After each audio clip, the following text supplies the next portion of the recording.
22 वर्षों का विश्वास, 10,000 से ज्यादा डॉक्टर्स, गोल नेशंस लीडिंग इंस्टीट्यूट। चौथे चरण के चुनाव में कई हाई प्रोफाइल सीट पर फैसला होना बाकी है। 29 तारीख को चौथे चरण के लिए मतदान डाले जाएंगे और उसमें से जो सबसे हाई प्रोफाइल सीट है इस वक्त वह है उजियारपुर लोकसभा सीट, क्योंकि वहां पे खुद भारतीय जनता पार्टी के प्रदेश अध्यक्ष नित्यानंद राय चुनावी मैदान में है और उनको चुनौती दे रहे हैं उपेंद्र कुशवाहा। आइए उनसे जानते हैं कि क्योंकि इन पर डबल जिम्मेदारी है, एक तो प्रत्याशी है और दूसरा प्रदेश अध्यक्ष हैं। सर, बहुत स्वागत है आपका। धन्यवाद। 2014 में जब आप चुनाव लड़ रहे थे तो सिर्फ प्रत्याशी थे, इस वक्त आप प्रदेश अध्यक्ष भी हैं। 39 सीटों की और भी जिम्मेदारी है। कितना कठिन चुनौती है आपके लिए? देखिए, कोई कठिन चुनौती नहीं है। पिछली बार का चुनाव हम लोग माननीय नरेंद्र मोदी जी के नाम पे लड़े थे। इस बार का चुनाव माननीय नरेंद्र मोदी जी का नाम, माननीय नरेंद्र मोदी जी का काम और देश की सुरक्षा और देश का स्वाभिमान को जिस प्रकार से नरेंद्र मोदी जी ने दुनिया के सामने हिंदुस्तान को स्थापित किया है, यह सब विषय और बिहार सरकार के द्वारा किए गए विकास का काम, यह सब मिलाकर आज बिहार में देश में कोई चुनौती नहीं है। उपेंद्र कुशवाहा जी लड़ रहे हैं, उनके यहाँ जमानत जब्त होगी। वह व्यक्ति जिसको जनता पिछली बार आशीर्वाद देकर काराकाट से सांसद बना दी, वहाँ की जनता को ठगने के बाद धोखा देकर उजियारपुर आ गए। उजियारपुर आते आते ही उजियारपुर के भाइयों बहनों पे अविश्वास उन्होंने जता दिया और फिर यहाँ से काराकाट लड़ने की उन्होंने घोषणा कर दी। तो वह व्यक्ति के विषय में हमारे उजियारपुर की जनता जानती है। उजियारपुर में विकास के जो भी पहलू हैं, जो काम हुए हैं, माननीय प्रधानमंत्री जी के आशीर्वाद से, माननीय मुख्यमंत्री जी के आशीर्वाद से, माननीय उप मुख्यमंत्री जी के आशीर्वाद से, वह काम उजियारपुर की धरती पर दिखाई पड़ रहा है। बिजली है, सड़क है, स्वास्थ्य के क्षेत्र में है, उज्ज्वला गैस कनेक्शन है, मुद्रा बैंक है, सुकन्या योजना है, बेटी बचाओ बेटी पढ़ाओ योजना है, जनधन खाता है। आज इस शौचालय बने हैं, 2022 तक सभी के पक्का मकान हो जाएंगे। 23-24 घंटे बिजली रह रही है। अस्पताल का या मेडिकल कॉलेज का यहाँ निर्माण हो रहा है। रेलवे लाइन बनी है, 4-4 DMU ट्रेन दी गई है, कई सड़कें NH हो गई। पूषा कृषि विश्वविद्यालय आज केंद्रीय विद्यालय बन गया। इस तरह के अनेकों कार्यों से विकास की धारा बही है उजियारपुर में। उस पर लोग मतदान करेंगे। हमारे editor in chief Shrikant Pratyush से बात करते हुए आपने कहा था कि उपेंद्र कुशवाहा का आप जमानत जब्त करा देंगे, आके चुनाव लड़के यहाँ से दिखाए। तो क्या लगता है कि आप जमानत जब्त करा देंगे इस चुनाव में? बिल्कुल बिल्कुल, यहाँ जमानत जब्त होने वाली है, समझे ना। और आने दीजिए, देखिएगा। और यहाँ की तो धरती बोलती है।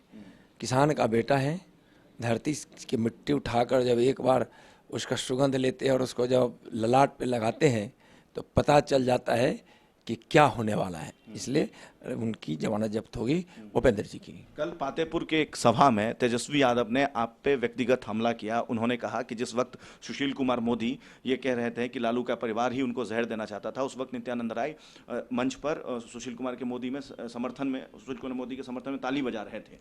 देखिए, मैं एक बताऊं, न हमारे भारतीय जनता पार्टी के किसी नेता का, नहीं हमारे श्रीमान सुशील मोदी जी की ऐसी नीयत है। राजनीति में जो व्यक्ति आता है समाज की सेवा के लिए, और समाज की सेवा में जो सरकार में जो भी पार्टियां होती है, कमी होती है, विपक्ष उसको उजागर करती है। और जो काम उसके द्वारा जनता के खिलाफ किया जाता है, तो उस समय की बात बता रहा हूँ, जिस समय 15 वर्षों का शासनकाल था, उस समय की बात। और अभी जो भी बात आ रही है वह तो न्यायालय के द्वारा हो रहा है। और कहीं से मैं तो जिस समय यह कहा था कि RJD बिहार को बदनाम कर दी, RJD बिहार में विकास की एक भी नाकाम नहीं की है। न 15 वर्षों के शासन में बिजली के क्षेत्र में, सड़क के क्षेत्र में, शिक्षा के क्षेत्र में, स्वास्थ्य के क्षेत्र में, किसी भी क्षेत्र में बिजली रहती थी, सड़क बनी थी तो नहीं, बिजली रहती थी तो नहीं, शिक्षा के क्षेत्र में कुछ काम हुआ तो नहीं। हर विकासात्मक काम का उत्तर RJD की सरकार में ना होता था। आज हर विकासात्मक काम का उत्तर हाँ होता है। तो वह अपने अस्तित्व को बचाने के लिए लोगों के सामने गलत बयानी कर रहे हैं, है ना। ऐसा कहीं नहीं है। हम लोग किसी के भी परिवार की दीर्घायु की कामना करते हैं, लेकिन वह व्यक्ति हो या परिवार हो, कोई भी हो या पार्टी हो, जो समाज के हित में काम नहीं करती है उसका हम लोग जरूर खिलाफ करते हैं। तो उनको वह खिलाफ लगता है कि हमारे परिवार का खिलाफ है, तो उस तरह से पार्टी तो उनकी परिवार की है।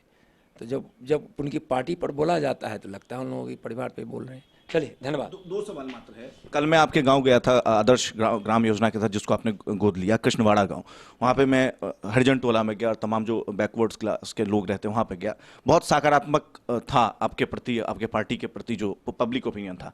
तो जब ऐसे मुद्दे, जब विकास के लिए आपके अच्छा संदेश जा रहा है, उस वक्त में वंदे मातरम और तमाम जो मुद्दों पे बहस हो रही है, क्यों?